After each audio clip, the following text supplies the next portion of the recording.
거절을 잘 못하시는 분들 꼭 보세요.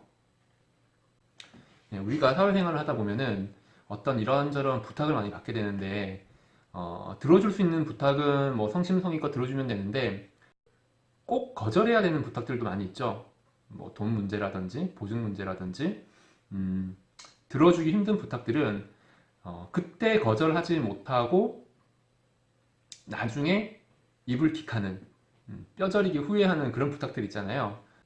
또는 제대로 된 거절을 못해서 오히려 그 부탁을 들었다가 들어주지 않는다는 이유로 상대방을 화나게 하거나 오히려 제가 원망을 듣는 그런 경우도 있습니다. 그래서 거절을 어떻게 해야 되는가, 어떠한 방식의 거절을 피해야 하는가, 이런 이야기를 좀 해보려고 해요. 저는 거절의 방식을 네 가지로 구분해서 설명을 좀 드리려고 합니다. 첫 번째, 흥분해서 구구절절하게.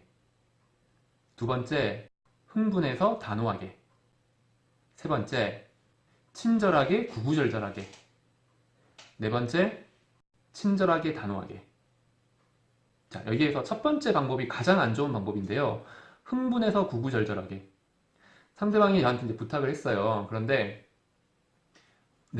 내가 들어줄 수 없는 부탁이라는 걸 바로 알게 되는 거예요. 그러면 이 부탁을 거절하기 위해서 언성을 높이거나 거절을 해야 되는 어떤 명분을 설명하기 위해서 굉장히 장황하고 거창하고 구구절절하게 설명하는 경우가 있어요. 흥분해서 거절을 계속 하다 보면은 말도 헛나오고 구차해지고 상대방을 불쾌하게까지 할 수가 있거든요. 그러면 부탁을 받고 거절을 하면서 미움까지 사는 굉장히 안 좋은, 가장 안 좋은 방법 중에 하나입니다. 흥분해서 구구절절 거절하는 방법. 자, 이제 두 번째는 흥분해서 단호하게 거절하는 방법. 이 방법은 첫 번째 방법보다는 나아요. 격양된 목소리로 이야기를 하고, 뭐 큰 목소리로 이야기를 하고, 당황한 목소리로 이야기는 하지만 단호하게 거절할 수만 있으면 순간적인 미움은 가질 수가 있지만 그 사람 상대방 부탁을 했던 상대방한테 상처는 주지 않거든요. 첫 번째는 상처를 주는 방법이라고 했잖아요. 그래서 흥분해서 단호하게 거절하는 방법은 그나마 그 관계의 어색함이 짧게 끝나는 그나마 괜찮은 방법이에요. 세 번째는 친절하지만 구구절절하게. 부탁을 하는 사람은 그 부탁을 받아들이게끔 계속 설명을 할 거예요. 그 부탁을 관철시키기 위해서 내가 이렇게 해서 돈이 필요하고 지금 너가 지금 돈을 안 빌려주면 이런 일이 생기고 계속 설명을 하게 되겠죠. 그런데 친절하면서 내가 구구절절하게 거절을 하게 되면은 내가 지금 돈이 원래 있었는데 지금 거기 이제 돈이 없고 지금 내일 내가 뭐 어디다가 돈을 넣어야 돼가지고 지금 있는 돈은 뭐 당장 어디에 써야 되고 막 이런 설명을 하다 보면은 친절하지만 구구절절하게 설명을 하다 보면은 어떤 일이 생기냐면은 논리 싸움을 하게 돼요. 야, 그러면 너 이거 좀 잠깐 미뤘다가 그거 빌려주면 되잖아. 뭐 이런 식의 그 사람과 나의 줄다리기가 시작됩니다. 그러면 이건 어떤 일이 생기냐면은 그 이야기가 길어지면서 끝내 거절을 하게 되는 거잖아요. 그러면 그 사람이 부탁을 했던 그 노력까지도 거품이 되기 때문에 이건 역시 첫 번째 방법만큼이나 상대방한테 상처를 줄 수가 있고 미움을 받을 수가 있어요. 그래서 두 번째 방법보다도 좋지 않은 방법입니다. 네 번째 가장 좋은 방법이 친절하고 단호하게.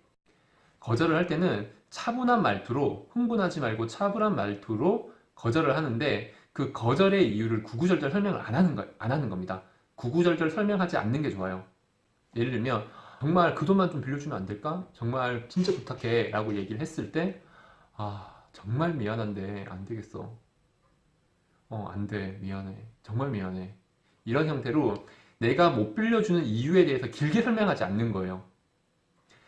아까 말한 것처럼 내가 못 빌려주는 이유를 길게 설명을 하다 보면은 상대방과 논리 싸움을 하게 되고 그 사람은 나를 계속 설득하려고 트라이하게 되고 줄다리기 하게 되거든요. 그래서 친절하지만 단호하게 안 되겠어. 정말 미안해. 정말 정말 미안해. 라고 거절을 하는 게 상대방에게 상처도 주지 않고 그냥 그렇구나 하면서 빨리 포기할 수 있는 방법입니다. 그리고 부탁을 들어줄 때는 아주 쿨하게 들어주는 게 좋아요. 그리고 만약에 부탁을 들어줄 것 같으면 생각은 길게 하되 말은 하지 마세요. 자, 어떤 거냐면 또 마찬가지로 돈 얘기가 나왔을 때 이 친구가 이렇게 해서 간단하게 좀 돈을 빌려달라고 얘기를 하겠죠. 그러면 그 친구한테 말을 많이 하는 것보다는 생각을 깊이 하세요. 생각을 깊이 오랫동안 하고 내가 과연 이 돈을 빌려줄 수 있을지 없을지를 결정을 하고 생각하는 시간은 길게 가되 질문을 많이 하지 말고 쿨하게 빌려주면 이 친구는 쉽게 빌려주진 않지만 그래도 나를 믿어주고 빌려주는 거라는 생각으로 상대방에게 좋은 기억으로 남을 수 있습니다. 그런데 이런 사람들 있죠. 빌려주면서도 온갖 어떤 어깨에 힘을 준다든지 의심을 한다든지 다짐을 받는다든지 이렇게 하게 되면은 마지막에 그 돈을 빌려가는 사람도 좋은 기분으로 못 빌려가거든요. 그러면 뭐 돌려준다고 하더라도 나에게 어떤 좋은 기억으로 남지가 않기 때문에 돈은 빌려주고 마이너스가 되는 경우도 있어요. 두 가지만 기억하면 돼요. 부탁을 거절할 때는 친절하고 단호하게. 부탁을 들어줄 때는 깊이 생각만 하되 말은 짧게. 명심하세요.